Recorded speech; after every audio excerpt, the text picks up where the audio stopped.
Start करते हैं। सबसे पहले ये आपकी ऑफिशियल वेबसाइट है enps.nsdl.com। इस पर आपको जो है वो विजिट करना है। इस पर विजिट करेंगे तो इस प्रकार से आपको सारे ऑप्शन देखने को मिलेंगे, जिसमें आपको यहाँ पर गवर्नमेंट सब्सक्राइबर का ऑप्शन देखने को जो है वो मिलेगा। ध्यान दीजिएगा, गवर्नमेंट सब्सक्राइबर के दो ऑप्शन है। एक तो यहाँ पर यूपीएस करके है, पर आपको किसके लिए आवेदन करना है, आपको यहाँ पर एनपीएस के लिए आवेदन करना है। तो सेंट्रल गवर्नमेंट, स्टेट गवर्नमेंट, इस तरीके से एम्प्लॉय कवर्ड इन एनपीएस के लिए जो आपका ये ऑप्शन रहेगा, इसमें यहाँ पर रजिस्टर नाउ पर आपको क्लिक करना है। इस पर जब आप क्लिक करेंगे उसके बाद इस तरीके से आपका यहाँ पर ऑप्शन खुल जाएंगे, जहाँ पर इनिशियल प्रोसेस ऑफ रजिस्ट्रेशन में आपको आपकी डेट ऑफ बर्थ, आपको आपका परमानेंट अकाउंट नंबर यानी पैन नंबर डालना है। इसके बाद आपको अपना मोबाइल नंबर लिखना है यहाँ पर, और यहाँ पर ईमेल आईडी। ध्यान दीजिएगा, जो भी मोबाइल और ईमेल लिखेंगे उस पर ओटीपी मोबाइल पर भी जाएगा, ईमेल पर भी जाएगा। तो वही डालिए जिस पर आप मोबाइल और ओटीपी तुरंत प्राप्त कर सकें। यहाँ पर ये भी लिखा रहेगा केवाईसी रिकॉर्ड वगैरह यहाँ पर चेक होंगे, ऑनलाइन ही सारी चीज़ें। तो इसको लेकर के जो भी आपका पैन नंबर में डेट ऑफ बर्थ वगैरह, एड्रेस वगैरह है, वो सारी चीज़ें ऑटोफिल आगे आ जाएंगी। तो इसी से आपका केवाईसी भी हो जाएगा। यहाँ पर आपको सारी डिटेल डालने के बाद बिगन रजिस्ट्रेशन पर क्लिक करना है। उसके बाद आपका इस तरीके से ऑप्शन खुलेंगे। यहाँ पर साइड में आप देखेंगे कि ये आपको सेशन एक्सपायर करके यहाँ पर उल्टा टाइम चलते हुए देखने को मिलेगा। तो सबसे पहला यहाँ पर कैटेगरी ऑप्शन होगा, जिसमें आप स्टेट गवर्नमेंट सेलेक्ट करेंगे। स्टेट में आप यहाँ पर बिहार सेलेक्ट करेंगे, और associated drawing and disbursement office DDO, ये जो डीडीओ वाला है इसमें जब आप क्लिक करेंगे तो यही वो आपका यहाँ पर कोड होगा जो आपके नोटिफिकेशन में आ रहा है। आप देखेंगे तो वहाँ पर कुछ इस तरीके से डीडीओ कोड जब टाइप करेंगे तो ऑटोमेटिक आपको वहाँ पर जो कोड के साथ जो जगह का नाम है वो भी ऑटोमेटिक लिख करके आ जाएगा। मान लीजिए मैं एक एग्जांपल के तौर पर यहाँ पर ये कोड दिखा रहा हूँ, SGV05098 करके है, ये भोजपुर का है। तो यहाँ पर जब इसको डालेंगे तो पूरा कोड डालने के बाद वो ऑटोमेटिक वहाँ पर आपका ये लिख करके आ जाएगा DEO भोजपुर करके। मतलब अगर मान लीजिए यहाँ पर आपका पटना के लिए वो आपका जो कोड होगा DDO, तो वो वाला जब डालेंगे तो ऑटोमेटिक वहाँ पर नीचे साइड से लिख करके आ जाएगा कि ये DEO पटना करके। तो इसमें गलती होने की संभावना नहीं रहेगी। जैसे ही आप उसको सेलेक्ट कर देंगे उसके बाद DDO नेम और ये DDO नेम मिनिस्ट्री है ऑटोमेटिक फिल हो जाएगा। इसको आपको फिल करने की आवश्यकता नहीं होगी। जैसे ही इसको आप सेलेक्ट करेंगे ये सारी चीज़ें ऑटोमेटिक आपकी जो है वो फिल हो जाएंगे। फिर यहाँ पर आप कन्फर्म पर क्लिक करेंगे। इस बात को ध्यान दीजिएगा कि यहाँ पर जो DDO कोड डालना है वो वही डालना है जो आपको लेकर के आपके जिले से नोटिफिकेशन जारी हो रहे हैं उनमें लिखा हुआ है। और चाहे तो आप अपने यहाँ प्रिंसिपल वगैरह से भी इसको लेकर पूछ सकते हैं। जब कोड डालेंगे तो वो आपका जो भी जिला होगा वो भी साथ में लिख करके वहाँ पर आ जाएगा, जिससे कन्फर्मेशन भी मिल जाती है। कन्फर्म पर जब क्लिक करेंगे तो इस तरीके से आपका OTP जाएगा। जो भी आपका मोबाइल नंबर होगा उस पर भी OTP जाएगा, जो आपका ईमेल आईडी होगा उस पर भी OTP जाएगा। मोबाइल नंबर पर OTP जैसे आप फिल करेंगे वैसे ही यहाँ पर टिक लग जाएगा अगर आपने सही मोबाइल नंबर डाला है। इसी प्रकार ईमेल का भी जो OTP आएगा, जैसे आप सही OTP डालेंगे टिक लग जाएगा। यहाँ पर एक ग्रीन कलर का टिक लग जाता है और पेज ऑटोमेटिक रिफ्रेश हो जाता है। उसके बाद आपका ये वाला पेज खुल करके आ जाएगा इस OTP डालने के बाद, जहां पर एक्नॉलेजमेंट ID जनरेटेड, यहाँ पर एक ID लिखी होगी और लिखा होगा कॉन्ग्रेचुलेशन। और इसी समय आपके मोबाइल पर भी एक टेक्स्ट मैसेज आपको देखने को मिलेगा, और इसी साथ साथ ईमेल आईडी पर भी आपको एक टेक्स्ट मैसेज देखने को मिलेगा जो कि कंफर्मेशन को दर्शाता है कि आपने पहला स्टेप कंप्लीट कर लिया है। You have successfully completed your KYC formalities online, you are one step closer to financially secure your retired life, the acknowledgement ID has been sent to your verified email ID and mobile number. ये चीज़ आपको confirm हो जाएगी जब आपके mobile number और साथ ही साथ आपके ईमेल ID पर पहुंच जाएगी।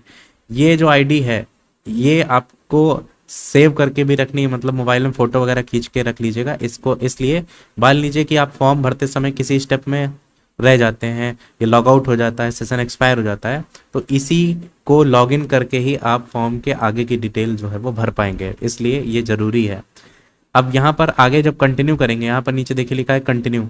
कंटिन्यू पर जब आप क्लिक करेंगे तो इस तरीके से आपका जितनी भी डिटेल आपने पैन कार्ड में भर रखी होगी पहले, वो ऑटोमेटिक यहाँ पर सारी चीज़ें लिख करके आ जाएंगी। जहाँ क्योंकि स्टार्टिंग में लिखा हुआ था कि जो KYC डिटेल है वो आप अपने आप दे रहे हैं, तो वो ऑटोमेटिक यहाँ पर आपका नाम लिख करके आ जाएगा, आपका डेट ऑफ बर्थ आ जाएगा, जेंडर लिख करके आ जाएगा, एड्रेस भी अपने आप लिख करके आएगा जो आपका पड़ा होगा। और यहाँ पर फोटो भी ऑटोमेटिक आ जाएगी। ये फोटो आपकी आधार कार्ड वाली या पैन कार्ड वाली शायद नहीं आती है यहाँ पर, शायद पैन कार्ड वाली होती है या तो फिर आपका आपकी वहां पर कहीं खिंची होगी वो होती है, ऑटोमेटिक फोटो भी आ जाती है।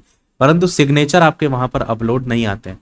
आपको यहाँ पर अपलोड सिग्नेचर पर क्लिक करके अपने सिग्नेचर अपलोड करने हैं, इस चीज को ध्यान दीजिएगा, इसको खाली नहीं छोड़ना है। उसके बाद यहाँ पर आपको जो फादर नेम मदर नेम इस तरीके से ऑप्शन दे रखा है। आप जो भी प्रान कार्ड होगा उस पर किसका नाम प्रिंट करवाना चाहते हैं उसको ही यहाँ पर सेलेक्ट करना है। मान लीजिए फादर का नाम सेलेक्ट करना चाहते हैं, मतलब प्रिंट करवाना चाहते हैं, तो उसको सेलेक्ट करेंगे, अगर मदर का। और अगर दोनों में आपका कोई नहीं है तो उस कंडीशन में आप ऑर्फन पे क्लिक कर सकते हैं। तो मान लीजिए फादर का नाम यहाँ पर करवाना चाहते हैं प्रिंट, तो यहाँ पर सब्सक्राइबर जो टाइटल ऑप्शन देख रहे हैं इसमें आपको श्री श्रीमती करके ऑप्शन देखने को मिलेगा। देखिए यहाँ पर सब्सक्राइबर टाइटल में श्री है, श्रीमती है, इस तरीके से कुमारी करके ये 3 चीजें रहेंगी। तो अपने अकॉर्डिंग यहाँ पर आप श्री श्रीमती या कुमारी जो भी सिलेक्ट करना चाहते हैं वो कर लीजिएगा। यहाँ पर अगर फादर नेम प्रिंट करवाना चाहते हैं फादर का नाम लिख दीजिएगा। इन केस यहाँ पर मदर नेम चाहते हैं तो मदर वाले पे सेलेक्ट करके मदर नेम यहाँ पर आप लिख दीजिएगा। सब्सक्राइबर टाइटल उसी के अकॉर्डिंग आप भर दीजिएगा। मैरिटल स्टेटस में जो है आपको मैरिड अनमैरिड फिल करना है। यहाँ पर आपको एक और ऑप्शन देखने को मिलेगा और ये ऑप्शन आपका है कि आपने जो एनपीएस है उसके बारे में कहाँ से जो है वो सुना है। तो इसमें जो ऑप्शन खुल करके आ रहे हैं इसमें से कोई भर दीजिएगा, ऐसी कोई दिक्कत नहीं है। Friend family social media newspaper magazine TV radio या फाइनेंशियल एडवाइजर ऐप्स या एम्प्लॉयर, इस तरीके के आपको ऑप्शन यहाँ पर देखने को मिलेंगे। तो आपको एनपीएस के बारे में कहाँ से पता चला, इसमें से कोई भी आप सेलेक्ट जो है वो अपने आप कर सकते हैं। यहाँ पर जो रेसिडेंशियल स्टेटस है वहाँ पर सिटीजन ऑफ इंडिया आपका जो है वो रहेगा। यहाँ पर एक टिक लगा होगा email by annual statement go paperless, आपका जो भी स्टेटमेंट वगैरह है वो आपकी ईमेल पर टाइम टाइम पर मिलता रहे, उसके लिए टिक लगा रहना चाहिए। उसके बाद आप कंफर्म पर जो है वो क्लिक करेंगे। कंफर्म पर क्लिक करने के बाद अगला स्टेप इस तरीके से टायर 1 अकाउंट को लेकर के आ जाएगा। जहां पर आप देखेंगे इस तरीके से ये घटाने बढ़ाने वाला होगा, जहां पर SBI pension fund scheme, state government, NPS trust, UTI pension करके लिखा होगा, एलआईसी। इसमें आपको कुछ भी बढ़ाना है घटाना नहीं है, ये डिफॉल्ट पर जो सेट है उसी पर ही आप जो है वो इसको छोड़ दीजिए। इस साइड में आपको करना है, यहाँ पर ऐड बैंक डिटेल का ऑप्शन रहेगा, ऐड नॉमिनी डिटेल का ऑप्शन यहाँ पर जो है वो रहेगा। तो बैंक डिटेल का ऑप्शन जो यहाँ पर रहेगा इसी पर आपको क्लिक करना है। बैंक डिटेल में आपको यहाँ पर बैंक का आईएफएससी कोड भरना है। बैंक का नेम जो भी होगा वो आईएफएससी कोड डालने के बाद ऑटोमेटिक यहाँ पर आ जाएगा। बैंक अकाउंट नंबर यहाँ पर जो है वो भरना है और री एंटर बैंक अकाउंट नंबर भी यहाँ पर भरना है, मतलब जो यहाँ भरेंगे वही चीज़ यहाँ पर भी भर देंगे। और जब ये चीज़ कर लेंगे तो यहाँ नीचे आपसे भी पूछा जाएगा सेविंग अकाउंट है या फिर करंट अकाउंट है, तो जो भी आपका है उसके अकॉर्डिंग सेलेक्ट करके यहाँ पर एक ऑप्शन ये भी देखने को मिलेगा कि NPS account is my salary एक bank account at least 1 salary has been credited, इस पर भी टिक लगा करके यहाँ पर सेव पर जो है वो क्लिक कर देंगे। उसके बाद आपका दूसरा ऑप्शन जो है ऐड नॉमिनी डिटेल का देखने को मिलेगा, उस पर आप क्लिक करेंगे।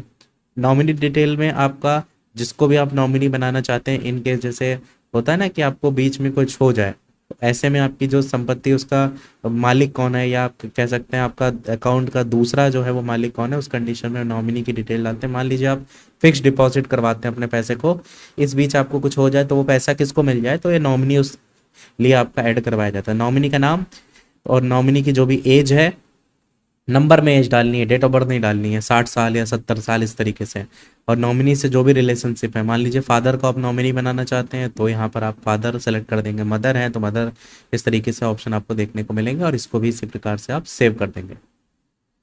जैसे आप सेव कर देंगे उसके बाद आपका दोनों ऑप्शन पर टिक लग जाएगा इस तरीके से। बैंक डिटेल में भी आपका देखेंगे यहाँ टिक लग चुका है और नॉमिनी डिटेल में भी आपका यहाँ पर टिक लग चुका है। उसके बाद यहाँ पर नीचे आपको एक ऑप्शन देखने को मिलेगा add tyre 2 account with tyre 1 details करके, यहाँ पर आपको कंटिन्यू जो प्रोसीड लिखा हुआ है इसको लेकर के क्लिक करेंगे। प्रोसीड पर क्लिक करने के बाद आपकी कुछ डिटेल इस तरीके से और आपको भरने को लेकर के आ जाएंगे, जहाँ पर प्लेस ऑफ बर्थ आपका क्या है, कंट्री ऑफ बर्थ आपका क्या है, नेशनलिटी ऑलरेडी भरा होगा आपका, मेंबरशिप नंबर यहाँ पर PPAN जो लिखा हुआ है, यहाँ पर आपको बीपीएससी का रोल नंबर जो है वो भरना है। सभी जितने भी जिलों से नोटिफिकेशन जारी हो रहे हैं उसमें इस चीज़ को क्लियर तरीके से इसीलिए लिख दिया गया है कि PPAN नंबर में आपको BPSC का रोल नंबर भरना है। डेट ऑफ जो ज्वाइनिंग है यहाँ पर आपको वो सेलेक्ट करनी है। डेट ऑफ ज्वाइनिंग जो आपको 15 मई से स्टार्ट हो गया था, 15 मई से लेकर 31 के बीच ज्वाइनिंग चल रही है, तो जो भी तारीख को आपने ज्वाइन किया होगा वो आपको यहाँ पर सेलेक्ट कर देना है। डिपार्टमेंट में यहाँ पर आपको एजुकेशन डिपार्टमेंट जो है वो लिख देना है, पूरा लिख दीजिएगा education department. Date of retirement आपको कैलकुलेट करनी होगी अपनी डेट ऑफ ज्वाइनिंग से। तो डेट ऑफ रिटायरमेंट को लेकर के मैंने आपको बताया था कि अगर आपकी 2 तारीख या उसके बाद की है रिटायरमेंट, मतलब जो ज्वाइनिंग डेट ऑफ बर्थ है, जो आपकी ज्वाइनिंग से नहीं लेना देना है आपको, अपनी जो डेट ऑफ बर्थ होती है ना उससे आपको निकालनी होती है अपनी डेट ऑफ रिटायरमेंट, क्योंकि डेट ऑफ रिटायरमेंट आपकी 60 साल होगी। तो उसके अकॉर्डिंग मान लीजिए डेट ऑफ बर्थ आपकी पड़ रही है 2 तारीख के बाद, किसी भी महीने में पड़ रही है, तो 2 जनवरी 2 फरवरी इस तरीके से, तो उसी महीने का जो अंतिम तारीख होती है वो आपकी, जैसे मान लीजिए 2050 में जा रहा है, तो उसी महीने की अंतिम तारीख जो होगी, यानी जनवरी में अगर 2 जनवरी की बात हो रही तो जनवरी का 2050 का 31 जनवरी हो जाएगा, तो उसी महीने की अंतिम तारीख होगी वो रिटायरमेंट वाली हो जाएगी। बाकी आप चैट GPT वगैरह से भी सर्च करके या गूगल पे सर्च करके भी निकाल लीजिएगा। और अगर ये 2 तारीख से पहले मान लीजिए 1 तारीख है, तो पिछले महीने की जो अंतिम तारीख होती है वो आपकी डेट ऑफ रिटायरमेंट होती है। इसको लेकर के मैंने समस्तीपुर वाला नोटिस आया था, उसमें क्लियर लिखा था, वो चीज़ बताई थी। बाकी इसमें गलती मत कीजिएगा, कन्फर्म हो जाइएगा। नहीं समझ में आया तो बताइएगा, अलग से भी बता देंगे। यहाँ पर आपको देखने को मिलेगा एनुअल इनकम रेंज। अब यहाँ पर 1 से 5 लाख का भी ऑप्शन है, इसके अलावा 5 से 10 लाख का भी है। तो आपकी जो सैलरी पूरी मिलती है, कटने के बाद नहीं, जो ओवरऑल मिलती है उसको लेकर के 12 महीने के हिसाब से जोड़ लीजिएगा। अगर वो 1 से 5 लाख के दायरे में आ रही तो उसमें सेलेक्ट कर दीजिएगा, अगर 6 से 10 लाख के बीच में आ रही तो उसमें सेलेक्ट कर दीजिएगा। यहाँ पर आई पे टैक्स ऑफ इंडिया, इस पर भी टिक लगा रहेगा। I am not US person, इस पर भी टिक लगा रहेगा। अब यहाँ पर फैटका 1 करके डिटेल में कंट्री ऑफ टैक्स रेजिडेंसी में इंडिया रहेगा। यहाँ पर आपको अपना एड्रेस जो है वो फिल कर देना है। एड्रेस में यहाँ पर देखेंगे कुछ टेक्स्ट ही लेता है, मतलब मान लीजिए 10-20 टेक्स्ट उसके पास नहीं लिख सकते, तो आपको शॉर्ट फॉर्म में अपना एड्रेस लिखना होगा। यहाँ पर TIN नंबर इस कंट्री में इंडिया रहेगा। ये सारी डिटेल आपको ऑटोमेटिक फिल हो करके आएंगी, मतलब आपका जो भी नंबर होगा, टैक्स आइडेंटिफिकेशन नंबर होगा, उसकी जो वैलिडिटी वगैरह है, इसको इसमें कुछ नहीं करना होगा आपको। जो स्टेट होगा, ये वाला ऑप्शन जो होगा वो खाली रहेगा, इसमें कुछ नहीं करना है। यहाँ पर स्टेट आपका यूपी है या स्टेट आपका बिहार है, ये आपके पैन नंबर के आधार पर जो है वो डिटेल ऑटोमेटिक फिल होकर के आपको देखने को मिलेगी। तो जहाँ का भी आपका एड्रेस होगा उसी के अकॉर्डिंग ये आपका स्टेट भरा रहेगा। सिटी भी आपको, जो भी आपका पैन नंबर में आपका एड्रेस लिखा होगा उसी के अकॉर्डिंग ये जो है वो लिख जाएगा। यहाँ पर जो GIF कोड है, यहाँ पर आपको आपका पिन कोड भरना है। बाकी चीज़ें जो है ऑटोमेटिक आपकी सारी भरी रहेंगी। आगे बात करते हैं एड्रेस प्रूफ में। तो यहाँ पर करंट एड्रेस प्रूफ में ये CKYC नंबर करके ऑटोमेटिक सेलेक्ट होगा। डॉक्यूमेंट प्रूफ ID, ये सारी चीज़ें पहले से फिल होकर के आएंगी, ये भी ऑटोमेटिक पहले से फिल होगा। ID नंबर भी फिल होगा। डेट ऑफ बर्थ प्रूफ में पैन कार्ड यहाँ पर लगाइए, और डॉक्यूमेंट प्रूफ ID में भी यहाँ पर सारी चीज़ें ऑटोमेटिक फिल होंगी। ये सारे ऑप्शन जो होंगे वो पहले से फिल होंगे, इसमें आपको कुछ भी फिल नहीं करना है। उसके बाद आपका अगला प्रोसेस होगा डॉक्यूमेंट अपलोड को लेकर के, यहाँ पर आपको देखने को मिलेगा। यहाँ पर क्या लिखा है, अपॉइंटमेंट लेटर या ऑफर लेटर आपको अपलोड करना है। और ये लेटर जो है वो आपका विजिबल होना चाहिए, एकदम क्लियर होना चाहिए। 5 MB फाइल ही मैक्सिमम इसमें आप अपलोड कर सकते हैं। JPG या PDF कोई भी फाइल यहाँ पर अपलोड कर सकते हैं। यहाँ पर आपको अपलोड लेटर फाइल का ऑप्शन देखने को मिलेगा। अब यहाँ पर अपलोड क्या करना है, तो 2 चीज़ें आपको अपलोड करनी है। पहला आपका अपलोड करना है विद्यालय प्रतिस्थापन प्रपत्र, अलग अलग नहीं करना है, ध्यान दीजिएगा, और साथ ही साथ योगदान पत्र। इन दोनों जो फोटो हैं इनको आपको मर्ज करना है। मर्ज मतलब एक ही PDF में ही आप क्या करेंगे, दोनों को लगा लेंगे और एक फाइल जो है वहां पर अपलोड कर देंगे। ये काम आपको करना है, दोनों चीज़ों को आपको मर्ज कर लेना है एक ही PDF फाइल में। मान लीजिए एक PDF फाइल में 2 पन्ने हो जाएंगे, और फिर उसको यहाँ पर अपलोड कर देना है। फिर उसके बाद यहाँ पर प्रोसीड पर क्लिक कर देना है। प्रोसीड पर क्लिक करने के बाद यहाँ पर 2 ऑप्शन देखने को मिलेंगे। एक OTP के थ्रू, जिसमें कोई चार्ज आपसे नहीं लिया जा रहा है, जो आपका मोबाइल नंबर वगैरह है, ईमेल एड्रेस उसी पे ही जाएगा। और एक E-साइन के थ्रू भी है, जहाँ पर 5 रुपये 90 पैसे चार्ज लिया जा रहा है। ये E-साइन क्या होता है, जो आपका आधार से रिलेटेड मोबाइल नंबर होता है उस पर OTP जा करके वेरीफाई करता है। तो आप चाहें तो इससे वेरीफाई कर सकते हैं, पर इसमें आपको 5 रुपये 90 पैसे देने पड़ेंगे। चाहे आप फ्री वाला कर सकते हैं, इसमें कोई चार्ज नहीं है। तो मान लीजिए फ्री वाले पे आप OTP ऑथेंटिकेशन पर क्लिक करते हैं, कंटिन्यू पर क्लिक करते हैं, तो इस तरीके से आपका मोबाइल OTP पे जाएगा। जो जैसे उसको फिल करेंगे, ये मैंने बताया था कि उस पर टिक लग जाएगा अगर वो OTP सही डाला है। इसी प्रकार ईमेल OTP जैसे डालेंगे तो वहाँ पर भी ऐसे ग्रीन कलर का टिक लग जाएगा। जब ये वेरीफाई हो जाएगा उसके बाद फाइनली आपका जो इनिशियल इन्वेस्टमेंट टू NPS है वो आपका कंप्लीट हो जाएगा। Registration detail has been submitted successfully, यहाँ पर आपका पूरा नाम लिखा होगा, एक्नॉलेजमेंट नंबर लिखा होगा और एक्नॉलेजमेंट नंबर जनरेशन डेट लिखी होगी। और यहाँ पर आपको एक और ऑप्शन देखने को मिलेगा, डाउनलोड कर लीजिए आप अपना रजिस्ट्रेशन फॉर्म।